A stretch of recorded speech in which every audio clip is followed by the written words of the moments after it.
उस कंडक्टर में हमें करंट को फ्लो कराना है तो पीछे तो W बराबर यानी वर्क डन किसके बराबर 4H into potential difference. Equations को यूज करके हम जो आज की फार्मूला है उसको डिराइव करेंगे। Assuming that all the electrical known as Joule's law of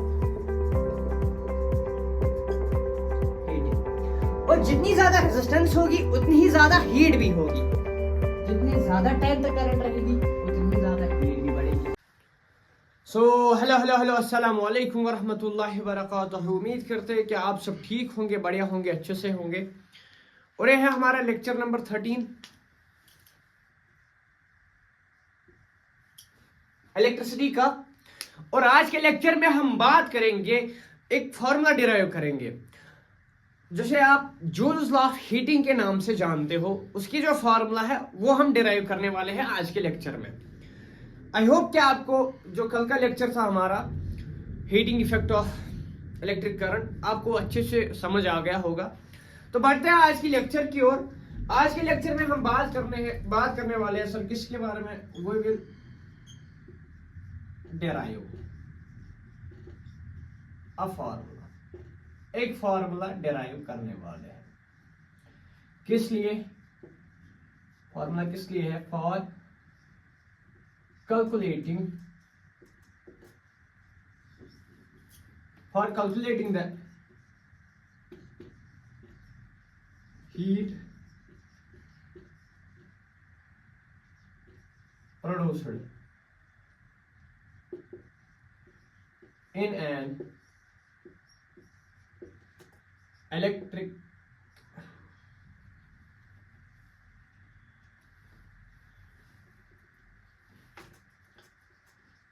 when an electric current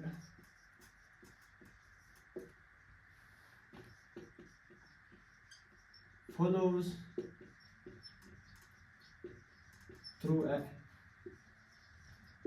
resistance,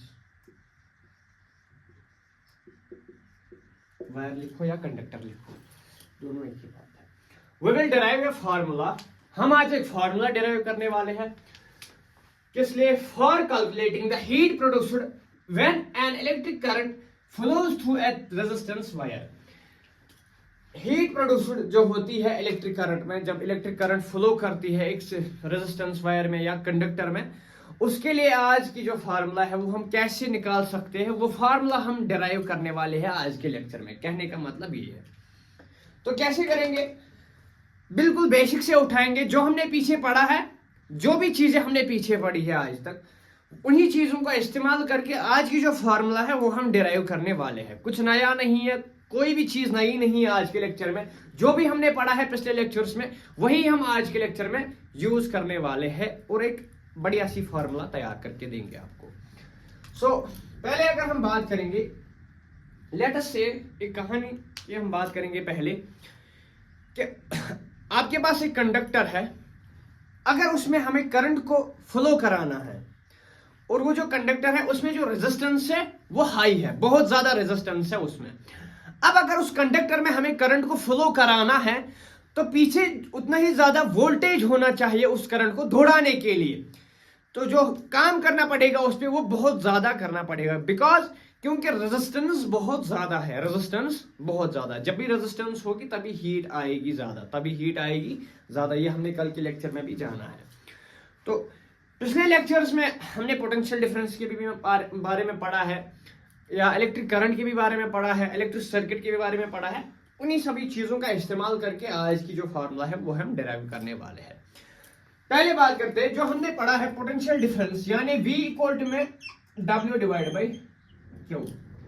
V equal to में W डिवाइड बाई Q, ये हमने पढ़ा है पिछले लेक्चर्स में। तो अगर मैं इसी फार्मूले का इस्तेमाल करके एक छोटी सी चीज निकालूं, पहले मैं इस फार्मूला को इस्तेमाल करूं, एक एडिट करूंगा। कैसे सर? W बराबर Q इंटू V में, यानी ये जो W यहाँ पे है, Q यहाँ अपॉन में है। जब इधर ले जाऊंगा तो इंटू में आ जाएगा, तो W बराबर यानी वर्क डन किसके बराबर 4H इंटू पोटेंशियल डिफरेंस। ये होगी हमारे पास इक्वेशन फर्स्ट। एंड सेकंड जो इक्वेशन है, इलेक्ट्रिक करंट हमने पढ़ी है, हाँ सर पढ़ी है। डेफिनेशन क्या है इलेक्ट्रिक करंट की वो हमें नहीं जाना है। The rate of directional flow of electric charges is known as electric current, is known as electric current. Formula क्या है? दूसरी चीज, from definition of electric current या खाली करंट लिखो, वही नो किसके बराबर में है? करंट किसके बराबर में है सर? यानी I इक्वल टू में Q अपॉन T। कितना चार्ज फ्लो हुआ और कितने टाइम में फ्लो हुआ वो हमें करंट कहलाता है, हम उसको करंट बोलेंगे। चार्ज कितना फ्लो हुआ और कितने टाइम में फ्लो हुआ उसे हम करंट बोलेंगे, उसे हम करंट बोलेंगे। तो अगर मैं इस वाले फॉर्मूला को भी थोड़ा सा एडिट करूं, कोई शक नहीं सर। कैसे करूंगा सर? Q इक्वल टू में I इंटू टी। ये जो T है ये यहाँ पे डिवाइड में है, जब डिवाइड की चीज इक्वल की इस पर आती है तो वो इंटू में जाती है, ये बात तो ये बेसिक मैथ्स है। Equation second. और एक चीज पढ़ी थी हमने, ओम्स लॉ हमने पढ़ा था, हाँ सर, फ्रॉम ओम्स यानी V इक्वल टू में I, V divide by I equal to में R, ये है ओम्स लॉ। इसको भी थोड़ा एडिट किया जाए, हाँ सर कैसे? V इक्वल टू में I इंटू में R, ये है इक्वेशन थर्ड, ये है equation first, second and third. तीन इक्वेशन निकल के आ गए हमारे पास। कौन कौन सी इक्वेशन? एक W इक्वल टू में Q into T, and second वाली Q इज इक्वल टू में I into T, and third वाली V is equal to I into R। तीन इक्वेशन हमारे पास निकल के आई, और इन्हीं तीन जो हमारे पास तीन इक्वेशन निकल के आए, इन्हीं जरिए हम इन्हीं को इस्तेमाल करके इन्हीं इक्वेशंस को यूज करके हम जो आज की फार्मूला है उसको डेराइव करेंगे। लेट्स चलो शुरू करते हैं।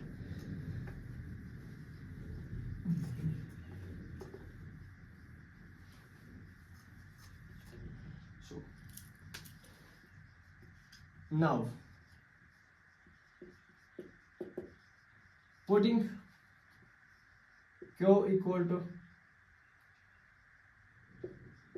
I into T and V is equal to I into R in equation first, जो हमारे पास इक्वेशन फर्स्ट है उसमें जहां पे Q है वहां पे I इक्वल टू में T लिखना है, I इंटू में T लिखना है, और जहां पे V है वहां पे I इंटू में R लिखना है।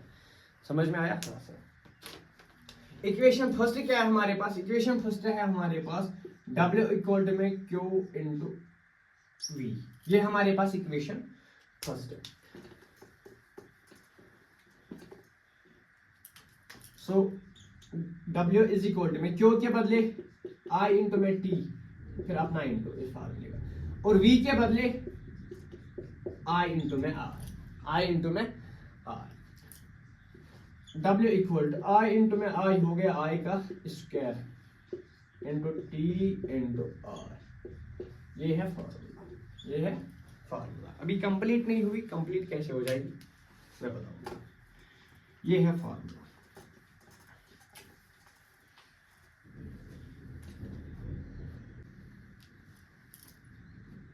Now, अब आप यहां पर एज्यूम करो, एज्यूम एक चीज करनी है, क्या sir?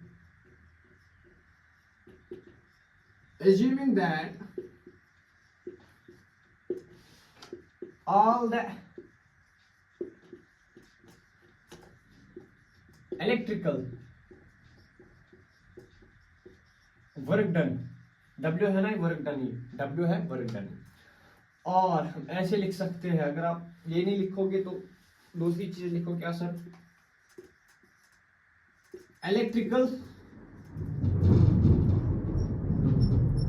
Energy consumed is converted into heat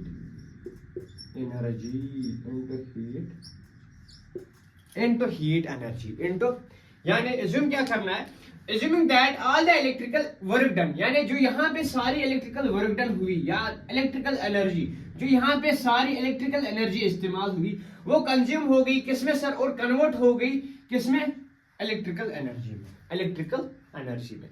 अब यहाँ पे जहाँ पे वर्क डन होगा वहां पे H लगाना है, यानी हीट प्रोडक्शन लगाना है, हीट प्रोडक्शन लगाना है।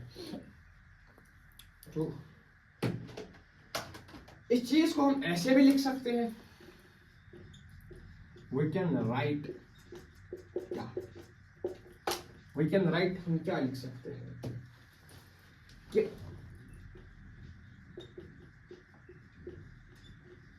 हीट प्रोड्यूस्ड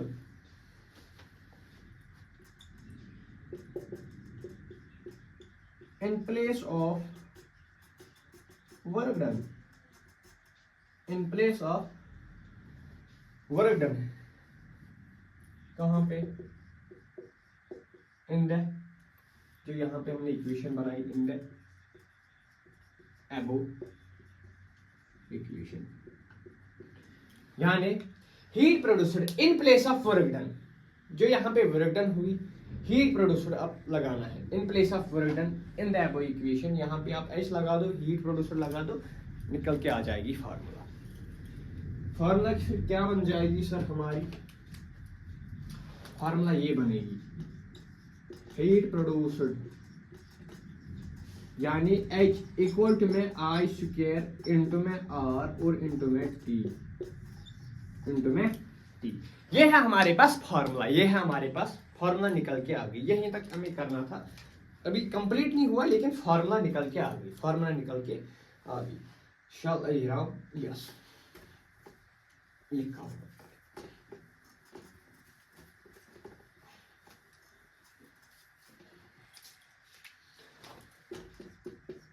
H इक्वल में I square into R into T, ये फार्मूला निकल के आ गई। हाँ सर ये फार्मूला निकल के आ गई। And this formula is known as Joule's law of heating। Joule's law of heating, ये जो फार्मूला हमारे पास निकल के आ गई, इसी को हम Joule's law of heating कहते हैं, इसी को हम Joule's law of heating कहते हैं। अब अच्छे से समझाऊंगा ये जूल्स लॉ ऑफ हीटिंग हमसे असल में कहता क्या है। जस्ट वेट, छोटा लिखो मैं इसको, थोड़ा सा छोटा। H इक्वल में I square into T into R into T, ये है हमारे पास Joule's law. So according to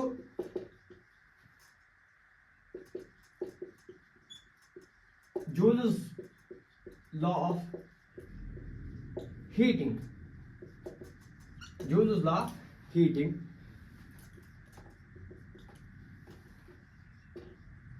it clears that the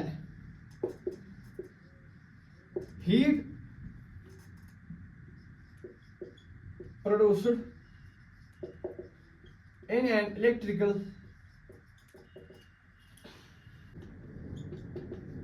wire is directly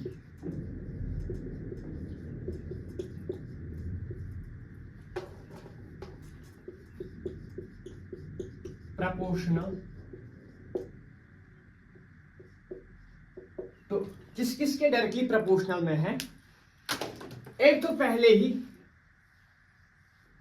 square of the current, square of the current, पहला जो फर्स्ट वन है,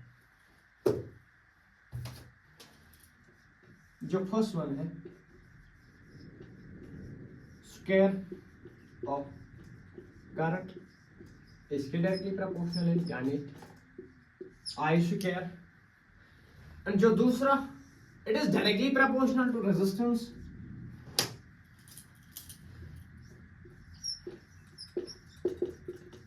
Resistance of wire या conductor, resistance of wire या conductor आप कहो। और जो तीसरा है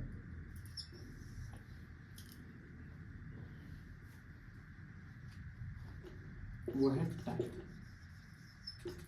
वो है टाइम यानी टी, यानी for which current, for which current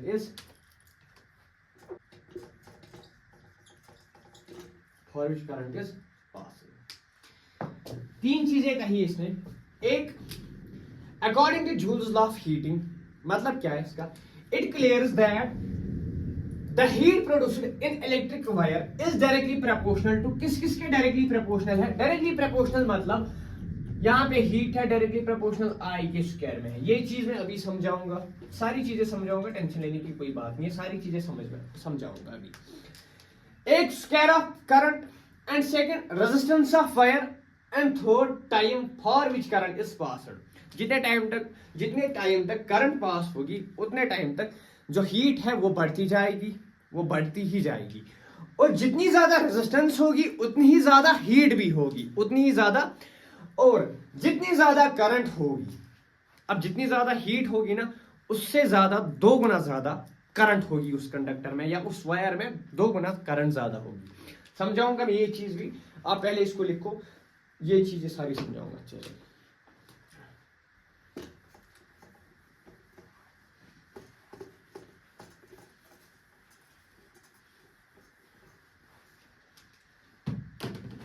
तो पहली चीज जो इसने कही, क्या sir, H is directly proportional to the I square। ये है पहली चीज जो जूल्स साहब ने हमें दी थी, पहली चीज। इसका मतलब है ये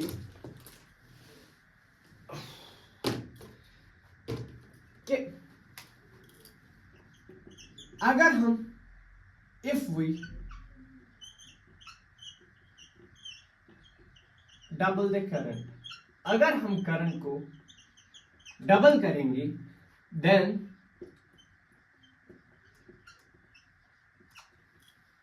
हीट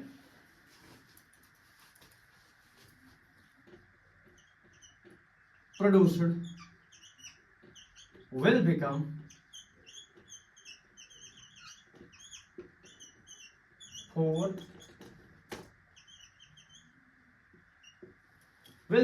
फोर टाइम्स। यानी अगर हम करंट को डबल करेंगे तो जो हीट है वो 4 गुना ज्यादा होगी वायर में, वो 4 गुना ज्यादा होगी वायर में। इतनी बात तो समझ में आ गई, इजी है ये। एंड इफ व्हाट, अगर हम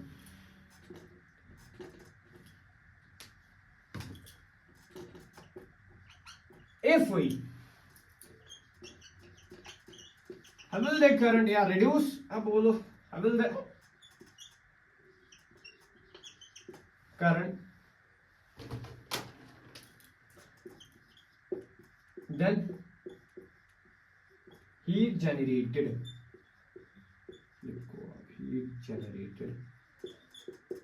will become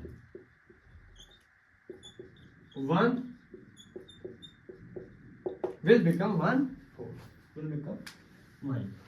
ये तो कह दी इसने पहली चीज। और दूसरी चीज जो इसने कही क्या है सर, वो H is directly proportional to the R, H is directly proportional to the R। इसका मतलब है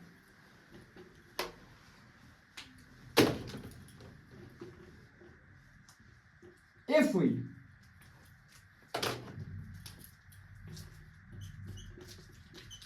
double the resistance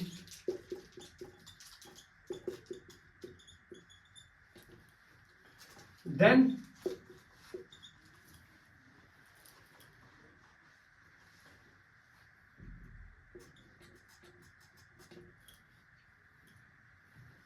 heat produced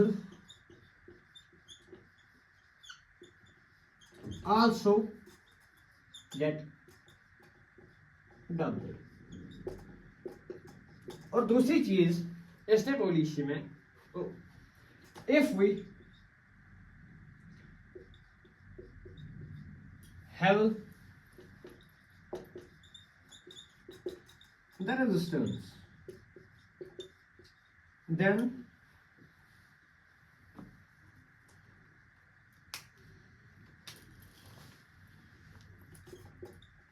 the heat produced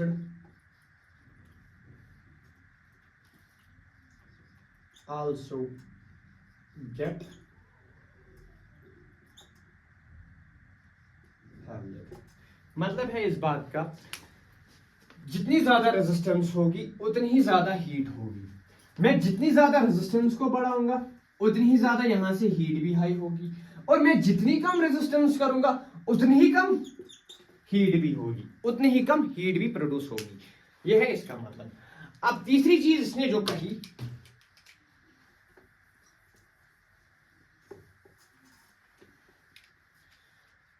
और जो इसने तीसरी चीज कही, H is directly proportional to the time, to the time। इसका मतलब है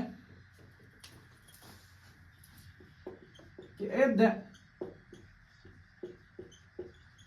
current is passed through a wire for double the time, then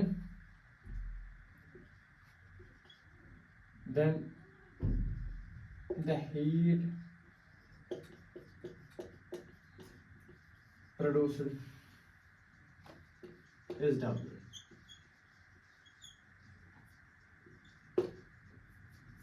is double।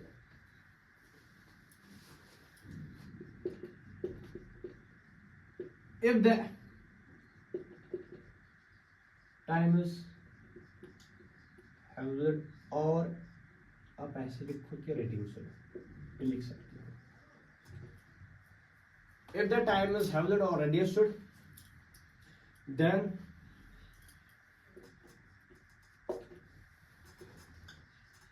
the heat produced also get लिखो यार, प्रोड्यूसर लिखो, दोनों एक ही बात है, दोनों एक ही बात है। इसका मतलब है जितने टाइम तक करंट रहेगी, जितने ज्यादा टाइम तक करंट रहेगी उतनी ही ज्यादा हीट भी बढ़ेगी, और जितने कम टाइम तक करंट रहेगी, करंट फ्लो हो जाएगी, उतनी ही कम प्रोड्यूस हीट भी होगी। इसका ये मतलब है। आई होप कि आपको ये आज का लेक्चर अच्छे से समझ आ गया होगा। अगर नहीं भी आया तब भी कोई लोड लेने की बात नहीं है। इस चीज़ को हम फिर से सीखेंगे कल के लेक्चर में। इस चीज़ को मैं फिर से आपको अच्छी तरीके से इन्हें ईजी वे में बोलूँगा कल के लेक्चर में। सो आई होप कि आपने आज का जो हमारा लेक्चर है इसको एंजॉय किया होगा और सारी चीज़ें आपको क्रिस्टल क्लियर हुई होंगी। तो मिलते हैं नेक्स्ट वीडियो में, तब तक के लिए अल्लाह हाफिज़, और अपने दुआओं में याद रखना। फी अमान अल्लाह।